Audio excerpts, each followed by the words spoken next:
Good morning, everybody. Welcome back to my kitchen. It feels like it's been a while since we've been in the kitchen together. I am so glad I am here and that you are here with me.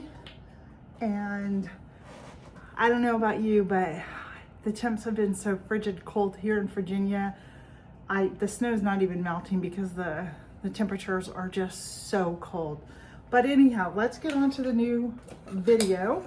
I'm not cooking anything that you can eat. I'm making up and experimenting with the recipe to make my own tallow at home. Currently, I buy it right now, made, and I love the one that I have, but I want to learn how to make it myself and save my money that way.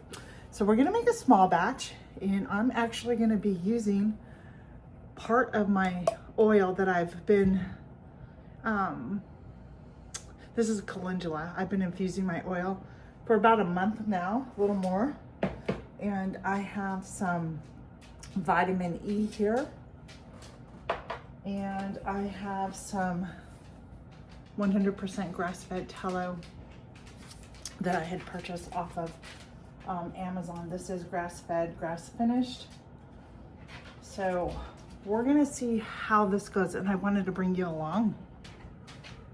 So the first thing I thought I would do is get a double boiler going, which is a pot of water, and then I have my glass bowl on top of this, so it should be able to heat up. I invested in a little electric burner. You don't have to have one of these, but my stove is getting so scratched up that I thought this would, and I can use this outside too. So it's a win-win for me. So I'm okay with, you know, it wasn't that expensive. So the first thing I'm gonna do is open up the tallow. I will show you what this looks like. There you go. And this recipe, you'll need a 1/4 cup and a tablespoon for this recipe. So I'm tempted to make this a double batch, but if I like the consistency, then I will definitely. And this is gonna be a whipped tallow. So I am gonna take a 1/4 cup of tallow. We're gonna place it in our double boiler and get this all melted down. Another very important tool you'll need is a thermometer, a digital thermometer, because we're gonna melt this till it gets to about 160 degrees. And I'm gonna stir this so we can get it going. Because we want to make sure we melt it and get all the graininess out of it, if there's any. I do have tallow from one of my local farmers here in the refrigerator, but I think what I'll do with that is actually render that down and use for like cooking. So I have my burner set at a 5, almost to the max, but we want this to become a complete liquid. So I will bring you back when I get this down and show you what we'll do next. I just have a quick question. Have you ever done tallow before? Have you ever used it on your body, your hands, or anywhere? Let me know down in the comments, because I started using it a couple months ago, and I've had a lot of compliments on the way that my skin looks. I still see some of the things that I wanted to fix, but I don't have any problems with it. It moisturizes, it feels really good. So I'll see how this one does. So it is really melting nice. And remember, we want to get it to 160 degrees. And it's not time to, but it feels really nice already.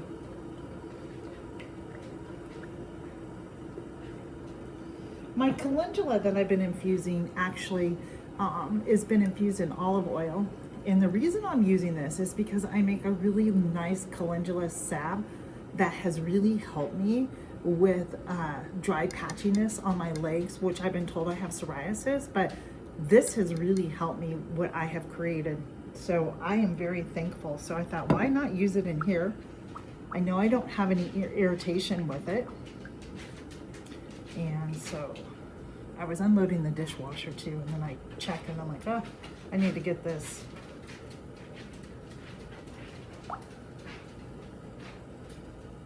Over here and start stirring this up.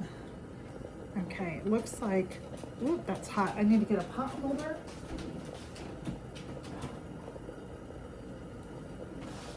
Or a towel, one or the other is gonna work just fine, but it is melted. So I'm gonna pull this off really quick.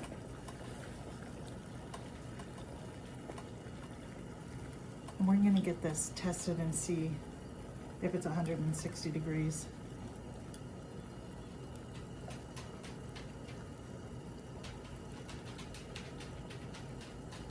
Yes.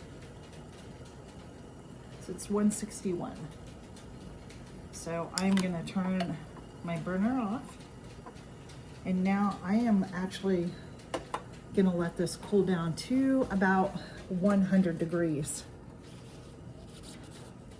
Just let the temperature come down just a little bit, and I'll show you what we go do after it's cooled down to about 100 degrees. All right, well, it is cooled off to roughly about 119, 120 degrees, and I'm gonna call that good. So the first thing I'm gonna do is I'm gonna take some vitamin E oil. Vitamin E is really good for your skin too. You can apply it directly to your skin too. I'm just gonna do about, not quite a full one, but we're gonna put that in. About 3/4 dropper full. And then to that, I am going to grab some, about 2 tablespoons. I'm gonna get my strainer out for this because this is flour. So I have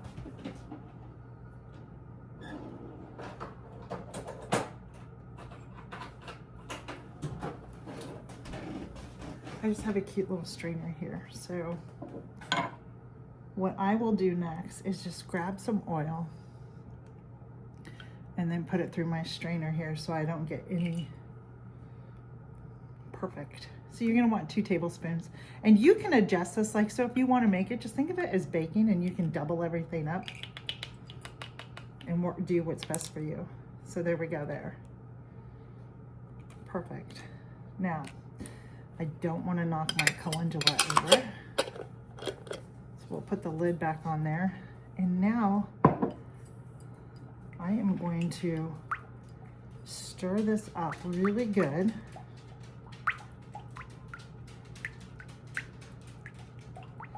And what you're gonna do is you're gonna put it into the refrigerator, or you can put it into the freezer, because what you want it to do is start cooling off even more, and you want it to become more of a solid but not completely hard. You want to make it soft because you're going to come in with your beaters and you're going to whip this and incorporate the air, but not too much air. So you're going to whip it so you have some whip tallow.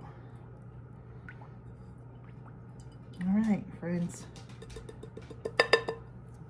We are going to go ahead and put this into the refrigerator. While that is cooling down, I am going to get my mixer together. I have a hand mixer, and we're just going to put this together and make sure I have everything ready when I need it. All right, so we are back, and I just want you to kind of see how it is, but it's still soft, but it's hard. So now what we're gonna do is we are gonna come in here. Just gonna try and start whipping it up. Uh-oh, my beater came out.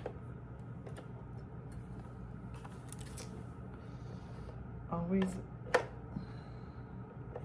I have one beater that doesn't actually work.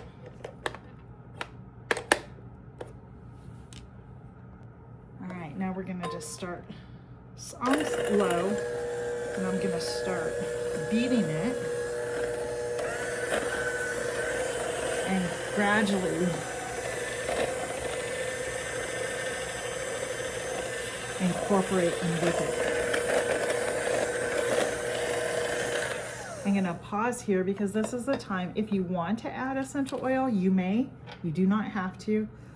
I am gonna use some lemongrass. I'm gonna do maybe 2 drops. Maybe 3. There we go. And now we are just gonna beat this and whip it good. It's gonna take just a couple of minutes to do.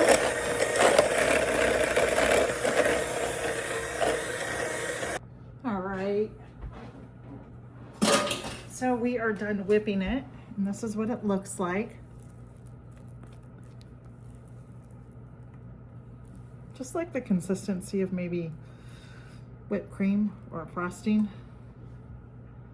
Let's see, there you have it.